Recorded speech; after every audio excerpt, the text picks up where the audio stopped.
of the Young Adult Library Services Association. We are here this evening to honor our 2021 Award for Excellence in Nonfiction for Young Adults nominees. Each year, in addition to the winner finalists, YALSA releases a vetted list of nominated titles. Since the award's inception in 2010, YALSA has recognized over 200 titles that represent excellence in nonfiction for young adults. Many of the authors you will hear from today have appeared on this list more than once. And this year marks the first time that YALSA is hosting this webinar for the nonfiction nominees, an event that we hope to continue. Should you wish to recognize these titles in your collections, please note that there is a seal available for purchase in the ALA online store, the proceeds of which benefit YALSA. I will now hand the program over to YALSA's 2021 Excellence in Nonfiction for Young Adults Award Committee Chair, Adrienne Gillespie. Thanks, Amanda. First awarded in 2010, YALSA's Award for Excellence in Nonfiction for Young Adults was created to honor the year's best nonfiction book published for young adults. New this year, we wanted to share with you some of the titles that we felt worthy of nomination. Today, authors of 12 of the 16 nominated titles are here to tell you about their books. The following authors were not able to be with us today, but I encourage you to check out their books. When Stars Are Scattered by Victoria Jameson and Omar Mohammed, Stamped, Racism, Anti-Racism and You, a remix of the National Book Award winning Stamped from the Beginning by Jason Reynolds and Ibram X. Kendi, Race Through the Skies, The Week the World Learned to Fly by Martin W. Sandler. We are now going to introduce the authors one at a time, alphabetically by title. I will introduce the author and book, and then they will tell you about their book. Feel free to ask questions and engage with the authors by using the chat. If there's time at the end, we may take a couple of questions live, but in the case there is not time, please put your questions in the chat so the authors can answer throughout the hour. To kick things off, we're going to hear first from Robin Ha, author of Almost American Girl. Hello, thank you for having me here. I'm really honored to be here. When I titled my book, Almost American Girl, I never thought about the fact that it's A and I'm gonna be the first one to go in this kind of event. But here I go. So I was born in Seoul, South Korea, and I grew up reading and drawing comics. And I moved here when I was 14 with my single mother. And she didn't tell me we were moving here. We were just going on a vacation to Alabama to meet her friend. And when we got here, she got married to him and we never went back. So I was suddenly thrown into 8th grade American school without speaking any English. And at the time, the school didn't have ESL programs. So I really struggled a lot with learning the new language and making new friends. But thankfully, my mother found a comic book class at a local comic book store. And through that class, I was finally able to make new friends and improve in my English. So this story, even though it's not exactly the same, I share with a lot of people that I know in Asian American community who also immigrated in their teen years like me and struggled with language barrier and culture shock. But when I was looking through American comics being published in the 90s and 2000s, I didn't see it reflected at all in any of the genre. So that's one of the reasons I picked this particular period of my life to make it into a memoir. So if you have any questions, I'd love to answer at the end of this program.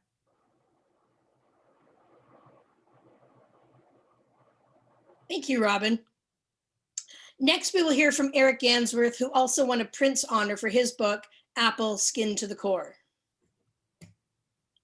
Eric Gansworth, Sonnet Myself.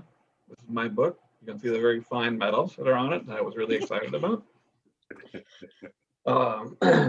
So this is a memoir in poems and images, and I had been asked if I would consider writing a memoir for a very long time, and I really declined over and over again because I couldn't quite find a through line for it, and I didn't feel like writing it in prose. That seemed kind of wrong. But my books are sort of evenly divided between fiction and then poetry, but poetry has always been extremely autobiographical. And somewhere in the middle of that, those two ideas merged in conversation with my publisher, Arthur Levine, and my editor, Nick Thomas. And I kind of warned them that the title or the focus I was choosing, Apple, is a little bit confrontational. It's a slur. It means red on the outside and white on the inside. And I was really exploring the relationship of what it means to be indigenous and also live within American culture, and also to be an educator and discover that the history of education within American Indians is complex. My grandparents, 3 of my 4 grandparents, were forced to go to boarding school, whose sole design was to kind of dismantle their indigenous culture. So that I do this for a living was really, really fraught. But the form of a series of poems allowed me to kind of look at memoir as really much more of a family story told in smaller fragments, and to really explore, I guess, that interior that people might harshly try to critique as being not of your culture, ends up turning brown the longer you expose it anyway. And so I kind of decided to stick with it. And I appreciate the folks who've gotten behind it, because it's a really unusual structured book. Thank you.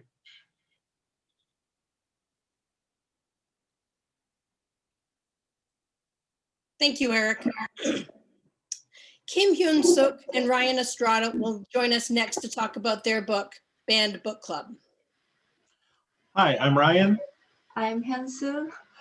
We have been married for a long, long time. I'm the author and cartoonist of the family. I've always been, since I was 6 years old, making comics. It was never a thing Hyun-suk was interested in, until one day we were on a mountain and she just casually mentioned, oh yeah, that time that I got interrogated by the KCIA. And I'm like, wait, what? How did I not know about this? We've known each other for over a decade. And so she told me the story. I tweeted about it. A publisher offered us a book deal, and I learned more and more. And we ended up making Banned Book Club, which was released in English and Korean, and it's coming out soon in Spanish. And it's all about how when Hyun-suk was growing up in the 1980s, Korea was kind of run by a dictator, and she had no idea. She had grown up in a dictator her whole life, not knowing it until she started college. She thought she was joining a book club that was just gonna, read Moby Dick, and because she was studying English literature. And then she found out she had accidentally become the youngest member of an underground illegal reading group that could go to prison for sedition. And it's all about her learning what she was involved in, and having adventures around Korea as she got deeper and deeper into fighting for freedom and fighting against fascism. Anything you want to say about your book? I just, while we went to hiking, I casually talked about my university days. When I was university, I accidentally joined illegal banned book club. At the time, I just I thought it was the book club, because I majored in literature, so I was very excited. But it's later I found out it is the illegal banned book club. Thank you, Ryan and Hyun-suk. Now Gail Jarrow will tell us about her book, Blood and Germs, the Civil War Battle Against Wounds and Disease. Thank you very much for putting this book on your list. I'm really honored. This is like many of my books. It's a combination of science and history, and it's the first book in my medical fiasco series for ages 10 and older. The Civil War was without doubt a medical fiasco. There were from 600 to 750,000 men that died. We don't know exactly, never will, what that number was. And what amazed me was that 2/3 of them died of disease. When I write my books, I am aware that young readers come to nonfiction from different directions. So there are kids that really like the visuals. This book has a lot of photographs in it and also a lot of historical illustrations. Then there are people that like to get into history because they're curious about people, and that's what they care about. So I have stories about individuals. This is the favorite one I have. This is a young soldier, 19, who got shot in the chest. And he was left for dead because during the Civil War, surgeons really couldn't do anything for people that had chest wounds. They couldn't operate on them. But he lucked out because it turned out it was a superficial wound. I tell his story here, and I got curious about him, and I looked into his future after the war, and that's what I write about here. He lived to be in his 90s, so it was a happy ending. Here's some personal stories that were not happy endings. These were 3 soldiers, 2 Union, 1 Confederate, and they died of disease. And in this section, I tell who they were, how old they were, where they were from, and the diseases that killed them. Then there are the readers that get pulled into the history. They just love the history. And I talk a lot about the history of the Civil War, but always as it relates to medicine. And this spread is a good example. This is a historical illustration of the first Battle of Bull Run. And this is significant because this is the first time that the Union and Confederate armies realized the enormous number of wounded that they were going to have to deal with, and they were completely ill-prepared to do it. And finally, there are the readers that love science, and they're pulled into a nonfiction book for that reason. And for them, I go into the surgery, including amputations and anesthesia. I try to dispel some myths. For example, the myth that there was no anesthesia during the Civil War, when in fact, almost every surgery was done with either chloroform or ether. And finally, I talk about the diseases, since that's what killed most of the soldiers, the bugs, the microbes, the parasites. And I find this section of the book is maybe the most relevant to today, because we're dealing with COVID, and all these kids are really conscious of disease. The fact that there were so many diseases, deadly diseases, that our ancestors survived and came out on the other end, I think is a hopeful message. Thanks. Thank you, Gail. Tyler Fetter will now tell us about her book, Dancing at the Pity Party.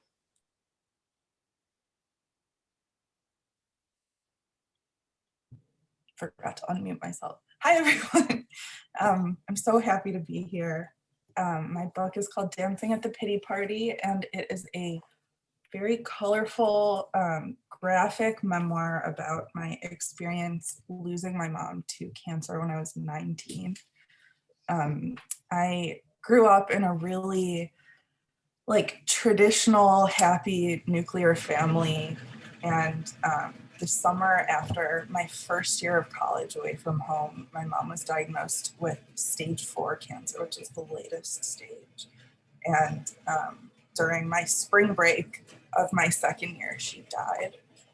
And that was over 10 years ago now. And something that I noticed after my mom died was how awkwardly our culture handles death. People get really formal about it in a weird way. So people were saying things like my condolences and my deepest sympathies. And it was so different from the normal, regular conversations that we would have.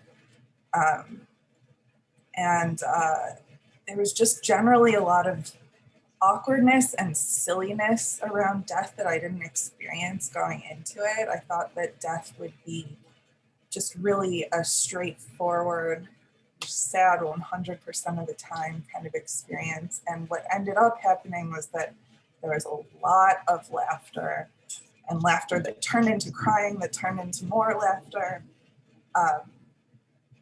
Just a much more complex set of emotions than I expected. So my goal with this book was to present these like scary, little known things about death. You don't really see all the nitty gritty about death by cancer in a lot of traditional media, and I wanted to show like every little step that happens, but present it in an accessible way that that shows the actual roller coaster of emotions that happen. So hopefully the people that read it that have also lost someone will feel comforted and like understood and seen. And then the people who have been very lucky to have not lost anyone will sort of learn that like behind the scenes view of grief and learn how to better support the people in their lives who are going through it. Thanks, Tyler. We have another Prince-winning honor author among us. And so Jean Yang is here to tell us about Dragon Hoops. Hi, everyone. It really is an honor and a pleasure to be a part of the list and a part of this event. My latest graphic novel, Dragon Hoops, is my very first nonfiction graphic novel. And I'm sure you can tell from the cover that it's about basketball. I don't know if you can tell from looking at me, but I'm definitely not a basketball player. I actually grew up hating basketball, so I never in a million years thought I'd be writing and drawing a book about basketball. But I used to be a high school teacher, and during my last year at that school, I got to know this guy named Lou Ritchie, who is the coach of the varsity men's basketball team. This was Bishop O'Dowd High School in Oakland, California. Lou told me the story that was so crazy that I had to put it down on paper. So Lou isn't just a teacher and a coach at Bishop O'Dowd, he's also an alum. He graduated in the late 80s. When he was a junior in high school, he actually was on the varsity men's basketball team, and they made it all the way to the California State Championship. Back then, it was played in the Oakland Arena, which up until recently was the home of the Golden State Warriors. So this was a really big deal. This was like the biggest game that Lou Ritchie had been in. He's on the floor, and with 7 seconds left, his team, the Bishop O'Dowd Dragons, are down by 1. He gets the ball in his hands. He puts it up at the buzzer. It goes through the rim. They win by 1. They freak out. Like Lou and his team and his coaches are all jumping up and down on that court. And then over the intercom comes the ref's whistle.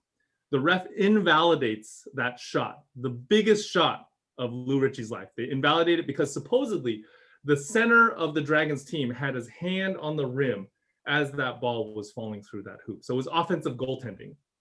Lou never forgot about that. So they lose, and Lou never forgets about it. He goes on to play in college. Eventually, his career ends with a hamstring injury. We're sitting in his office. He's like 40-something years old. We're sitting in his office, and you could see the passion in his eyes as he's talking about that shot.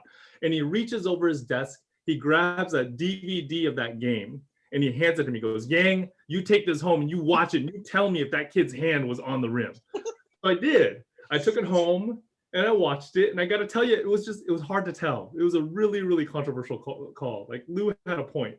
Well, Lou eventually makes his way back to Bishop O'Dowd High School. At first, he's an assistant coach of his old head coach. Then he becomes the very first African-American head coach of the varsity men's team at Bishop O'Dowd High School.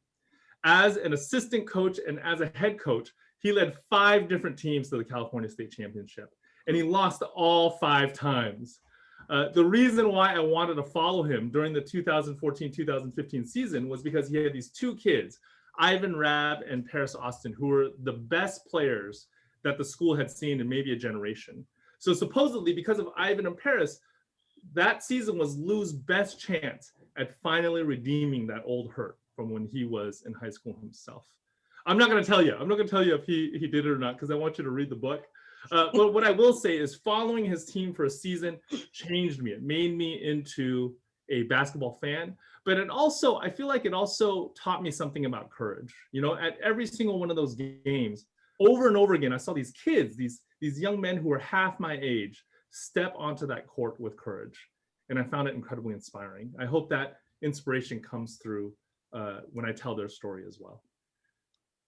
Thank you all. Thank you. And thank you, Jean. Nonfiction author Karen Blumenthal passed away in 2020. Karen was named a nonfiction finalist in 2012, 2013, and 2017, and her books have also appeared on previous vetted nominations lists. This year, her book Jane Against the World, Roe v. Wade, and the Fight for Reproductive Rights is on our list. Karen's editor, Emily Feinberg, is with us today to tell us about Jane Against the World. Thanks, Adrienne. So hi, everyone. As Adrienne said, I'm Emily Feinberg from Roaring Brook Press, and I was lucky enough to edit Jane Against the World by Karen Blumenthal last year. As most of you know, Karen passed away in May, just 2.5 months after Jane was published. I've had to give a few of these talks for Karen in the past year, and it doesn't seem to get any easier. What can I tell you about Karen, about this book that she cared for so deeply? When we were working on it, we kept coming back to one concept, which was clarity. It was a top priority for Karen, whose ambitious undertaking of writing a comprehensive history of reproductive rights for a young adult audience at times seemed extremely daunting. But when we talked about clarity and the impact of what a book like this could have, it kept her going. Karen loved researching. She was delighted in finding out a random fact and piecing it together in the bigger picture. She interviewed for the book Sarah Weddington, who represented Norma McCorvey, also known as Jane Roe in the Landmark case. She dove deep into the archives to uncover and unpack heartbreaking and often disturbing details about the mistreatment and abuse that befell disproportionately young Black women and girls and people who had low incomes. Karen was a mother, a feminist, and a judicious person to the core, and I imagine that this research affected her more than she let on. We used to joke when we were working on the book about my edit notes to her. Normally, when I edit nonfiction like this, I use track changes and add normal notes in the comments. In this case, I did have some normal notes for her, but when she sent me her first draft, most of my comment notes on the side were just WTF in the margins. I know, she replied to one of my exclamations. It's ridiculous and I can't believe so little has changed. But I know she felt proud and maybe a little anxious about this book, of writing with passion and clarity, and most importantly, giving teens and young readers the tools they need to be part of the conversation that is so often about them. And I know she'd be honored to be on this impressive list with these authors she respected so much. So thank you so much, YALSA, for honoring her and her book in this incredible way. Thank you, Emily. Next up is Joseph Bruchac, author of One Real American, The Life of Eli S. Parker, Seneca Sachem, and Civil War General. Kwai nito ba, hello, my friends, or sego, as my Haudenosaunee friends and teachers would say. I'm very honored to be here today as part of this company. I think that this award and this ceremony and this gathering is something we all need to pay attention to. It speaks well for the future of our children and our literature. The book that I'm talking about today, One Real American, really owes a great deal to many, many, many Haudenosaunee teachers who taught me over the last 5 decades. I first learned of Eli Parker when I was visiting the Six Nations Museum in Onchayota, New York, and I saw a photograph of a clearly Haudenosaunee man with a beard and a mustache and wearing a Union uniform. I thought, who is that? And then Ray Fadden began to tell me some of his story. More than 40 years later, this book was published, and I've written extensively and researched about his life. But Eli Parker was a fascinating man. Some say he was the most famous Native American of his day, even though he's little known now. He became a highly educated person, so much so that when he was in the Union Army, he was the most literate person on General Grant's staff. But even before that, as a young man, he was sent to school for an express purpose. It was to defend his people. You see, the people of the Longhouse, the Haudenosaunee, the people who live in this area that we now call New York State, by the time the Revolutionary War had ended, had been largely dispossessed of almost all of their land. What little was left were a few reservations. And one of them, Tonawanda, was under threat from the Ogden Land Company, which through illegal dealings said they had purchased the land. In fact, they just managed shortly before that to get the Buffalo Creek Reservation. Through a land deal, every name on that land deal was a forgery, but it went through anyway because white people had already built homes on top of this land. It became the city of Buffalo. And so Ely Parker, with his education, was sent as an envoy to his people again and again to Albany and Washington, D.C. He met every president of his time and befriended many of them. He fought very hard along with the Tonawanda elders, and they managed to preserve that reservation. He then went on to try to become a lawyer because he'd studied so much of the law, but he was told because he was not a citizen, he could not become a lawyer. He then became an engineer, was hired by the United States government, and went to work in Galena, Illinois, where he built a customs house and other buildings and became friends with a young ex-soldier from the American War with Mexico, a young man named Ulysses S. Grant, a friendship that lasted a lifetime. And when the Civil War came, he tried to enlist and was told, "This is a white man's war. We don't need you." And yet 2 years passed, and further into the war, he was given a commission, and he became the personal secretary for Grant, wrote most of his memos, and at the surrender at Appomattox, it was Robert E. Lee who said, "I'm glad to see one real American here." And it was Ely Parker who responded, "We're all Americans," a message I think we need to hear. There's much more to his life beyond that, but I won't go into any further details except to tell you it's a story of ups and downs, of courage and determination, of living between two cultures, navigating both of them, and managing to leave a lasting impression. And by the way, every chapter in the book begins with a quotation from Ely Parker, who tried to write his autobiography, but never completed it. So it's really, in many ways, a collaboration between the two of us and all the elders who taught me over the years. Thank you for listening. Thank you, Joseph. Poisoned Water, How the Citizens of Flint, Michigan Fought for Their Lives and Warned the Nation by Candy J. Cooper and Mark Aronson is the next book we'll hear about. Thank you so much for doing this tonight. It's really very inspiring to hear about everyone's books. The Flint water crisis is just a great story. And as a journalist of many years and a native of Michigan, I was drawn to that story. It's really an anatomy of democracy in action, and it's still unfolding. And it's a story of citizens whose voices keep getting louder and louder until finally their chorus forces some change. The heroes in Poison Water are very much the people of Flint. They had their governance taken away from them and their water supply ruined.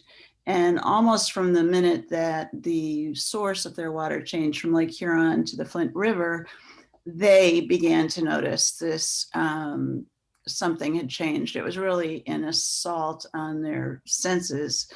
The water looked ghastly. It was brown and orange and yellow and green. It had little particles floating in it. It had a filminess to it. It smelled horrible, like a sewer, they said, or like an overchlorinated pool.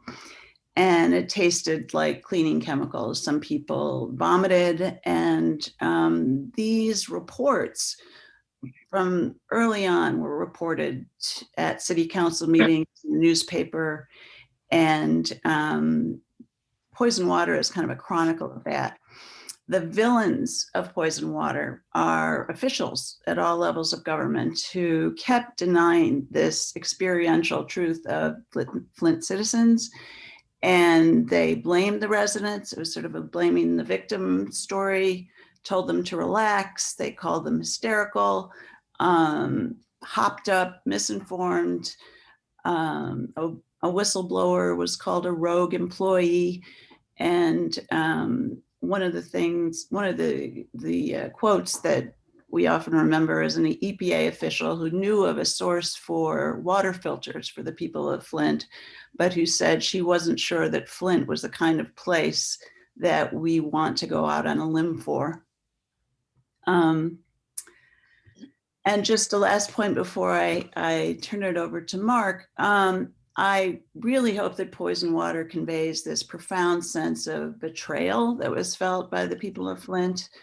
And a pediatrician who practiced at a local Flint hospital and was on the county medical board believed for over a year, like many, that the water was safe. And then as the evidence began to come in that was kind of incontrovertible, she described what that feeling of betrayal was like. So I just want to read her quote, which is, you start to realize after a little while that you trust in people and they may not be trustworthy. And that's a loss. That's a huge loss. To feel that your world is safe and then to start to feel that it's not safe. All of us honestly talked about having difficulty sleeping, of being sick to our stomach, not because of the lead, but because of this realization, your whole world is rocked. Thanks. I would only add, it's really a thrill to be here with everyone. I've loved hearing about everyone's books. I think it's a celebration of the great nonfiction that everyone is doing now for young people, for teenagers. It's just a thrilling moment. And it was very exciting for me to work with Candy on the book and to talk about young people in Flint who fought for themselves and made change. And I hope that is a message that goes to people throughout the country. Thanks, Candy and Mark. Now we'll hear from Zetta Elliott, author of Say Her Name, Poems to Empower. Oh, you're muted. You're muted. Zetta, you're muted. Oh, wow. As many Zooms as I've done, you'd think I'd have that down by now. Sorry about that. Good evening. I'm coming to you from Evanston, Illinois, but a couple of years ago, I was living in Brooklyn, where I had lived for 20 years, and the Brooklyn Public Library asked me to prepare some high school students to perform a tribute to Gwendolyn Brooks. And so I went into their high school at least thinking they would know We Real Cool, and they had never heard of that poem, and they had never heard of Gwendolyn Brooks. And I was like, how about Nikki Giovanni? How about Lucille Clifton?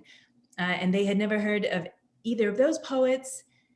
And I couldn't blame them, because when I was growing up in Canada, the only poets I remember being introduced to were dead white men, John McCrae and Robert Frost. And I was so unimpressed with the latter that my vice principal declared that I must have a bad attitude, because of course it couldn't be that I was looking for a mirror or a mentor poet myself.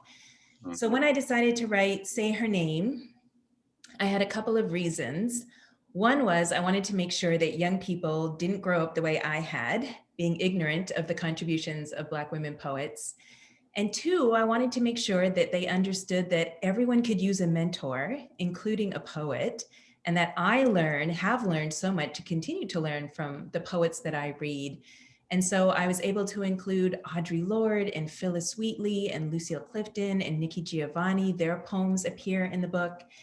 And then I have my poems next to them showing how I studied their form, their tone, their content, and then reproduced that in my own poetry, but put my own spin on it.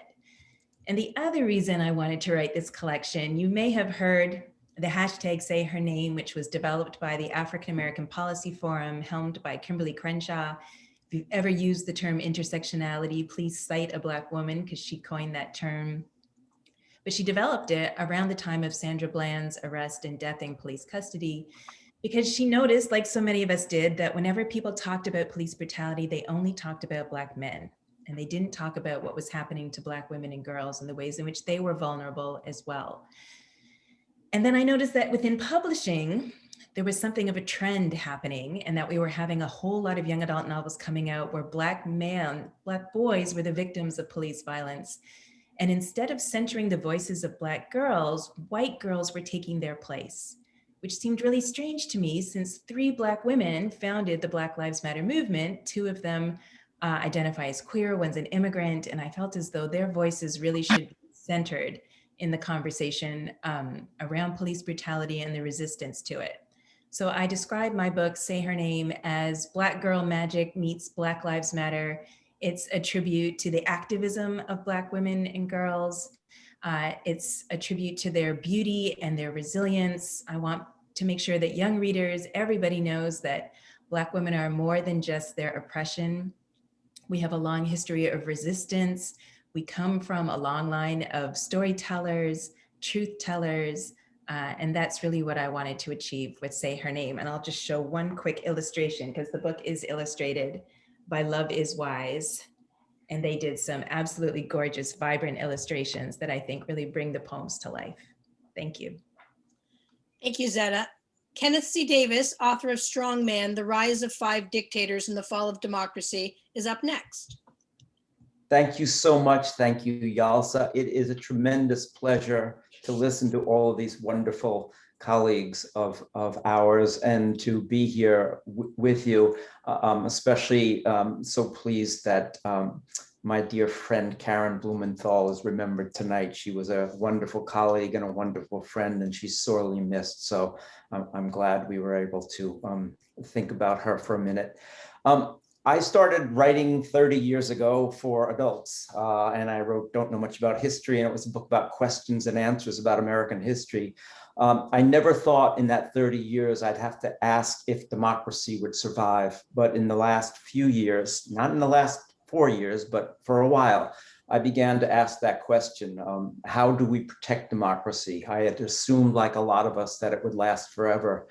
And it struck me that one way to focus on this would be to talk about how democracy does die. And that is the story that I tell in Strong Man, The Rise of Five Dictators and the Fall of Democracy. It is the stories of Mussolini, Hitler, Stalin, Chairman Mao Zedong, and last Saddam Hussein of Iraq. These are men who were all shared certain characteristics, and I talk about those characteristics in the book, what I call the strong man's playbook, and how an authoritarian leader is able to take a country down a murderous and deadly path. Certainly, it is a book that looks at history, but I've always believed that when we talk about history, we have to talk about how the past is reflected and how the past has created the present. But more importantly, what can we learn from the past to avoid the worst mistakes in the past and perhaps to do something different? It's an issue I certainly raised in my previous book, More Deadly Than War, which was published 2 years ago and was about the Spanish influenza of 1918 and World War I and what we should have learned from that, but didn't. So history clearly has important lessons for us if we are willing to look to them and we are willing to learn from them. In a broader sense, rather than just talking too much about the book, I want to talk a little bit for a moment about how important I think nonfiction is. And I'm so pleased that we're having this moment to celebrate nonfiction, especially nonfiction for young people. Look, we know that novelists, they're the sexy ones. They're getting all the looks, but nonfiction is so important, I think, especially at this moment in our history when we are trying to teach young people and their elders the importance of fact and accuracy and understanding truth and understanding science. And nonfiction is the way to do this. So I think that what we are doing together is so important in the culture right now. And I'd have to also say that in my many conversations with teachers and students over the past few years, in many ways, I feel that they're on a much better path than the rest of the country is, and we could learn a lot from them. I've felt that when I started writing directly for young adults, as I did a few years ago with In the Shadow of Liberty, that I wasn't writing for young adults. And I don't believe that my books for young adults are different than my books for old adults. They're shorter, there are more pictures, and the type is bigger, and a lot of adults seem to like that.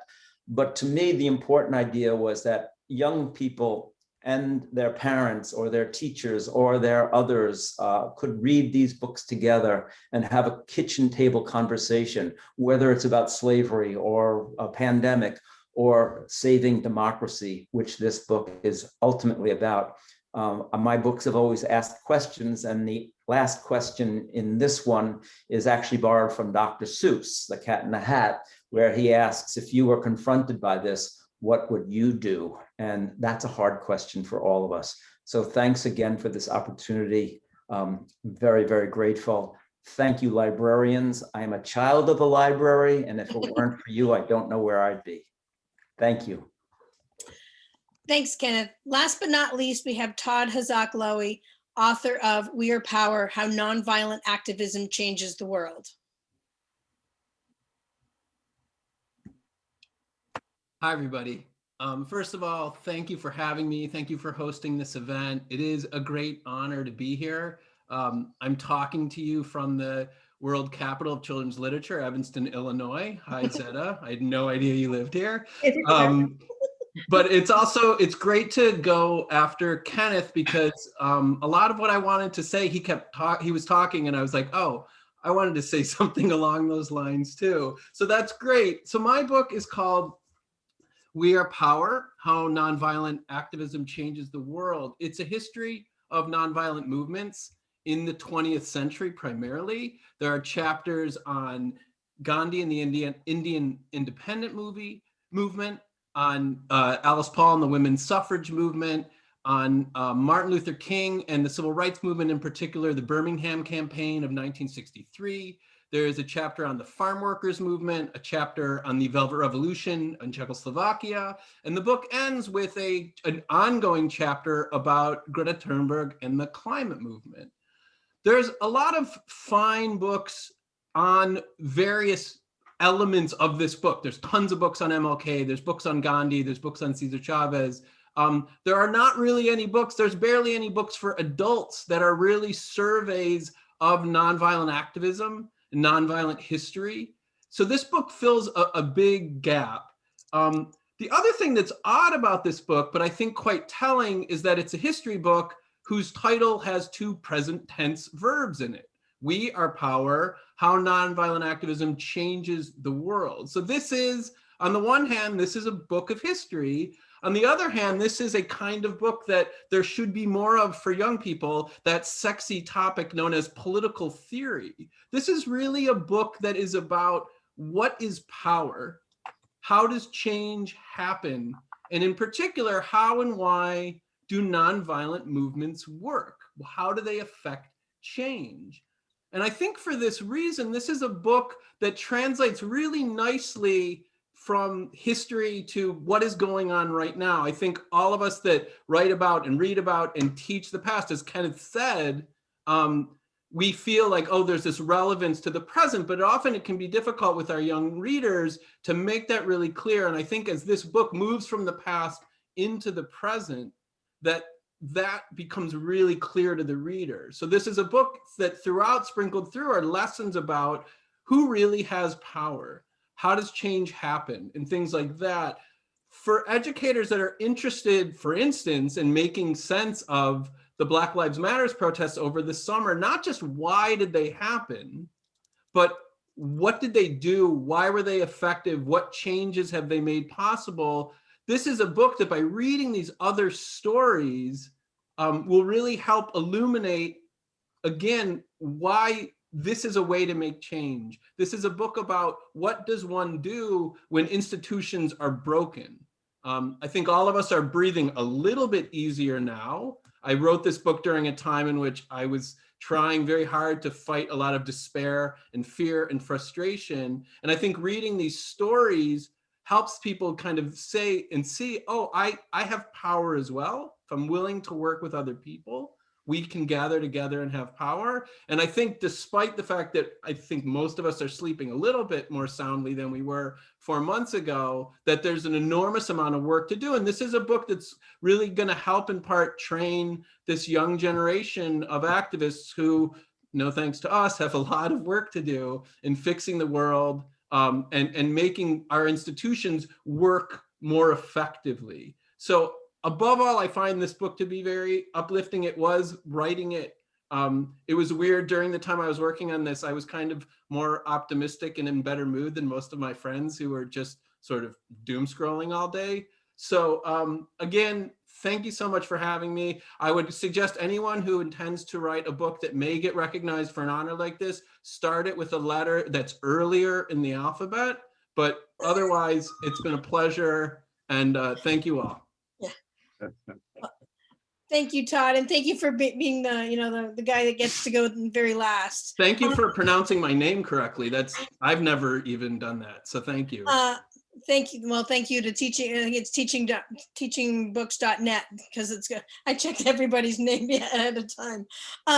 Hey, we have a few minutes left. So if you have a question and you want to put it in the chat, I can read that out loud. But I want to be sure I didn't miss any authors. So if I didn't call on you, please let me know. I think I got everybody, but I just want to double check.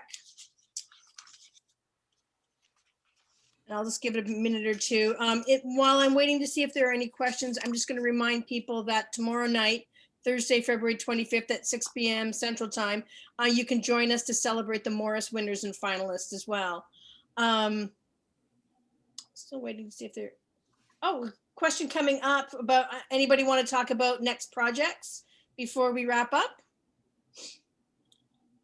Maybe if you can, some of you maybe can't talk about next projects, but if anybody wants to plug something, now's a good time. I have a book coming out in November that is very unusual for being a YA book in that it's 440 pages long. It's called 4 Streets and a Square, A History of Manhattan and the New York Idea. And it's a love song to the idea of mixture. Nice. I'm now working on a book about the Indian takeover of Alcatraz and the birth of the Native American Indian movement, American Indian movement, AIM. I have my first picture book is coming out June 1st, I think, and it's called Bodies Are Cool. And it's a body positive book for preschoolers to get them really started on body positivity as young as possible. I had a book just come out for middle grade called Student Ambassador, The Missing Dragon. That's kind of an adventure story where they have to solve mysteries by using clues that are like real world things you can learn about the world. Like they have to learn how to read Korean, and kids can accidentally learn to read Hangul by looking at it. We're working on a sequel to this now. We're also working on a couple sequels to Banned Book Club. One of them is Occulted, which is about a friend of ours named Amy Rose who grew up in a cult in America that refused to let her read books because they said the world's ending, why would you waste time? And about how she snuck into a secret library and learned everything she needed to escape the cult. I have the second book of my Medical Fiasco series that's coming out in October. It's called Ambushed, and it's about the assassination of President Garfield and the medical fiasco that followed the shooting and how he suffered for 80 days until his death due to bad ideas about bacterial infections.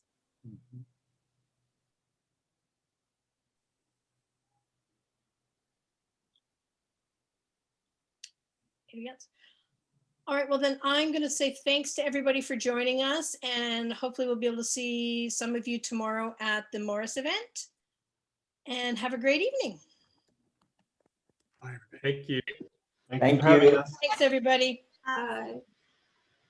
Bye, folks. Thank you all.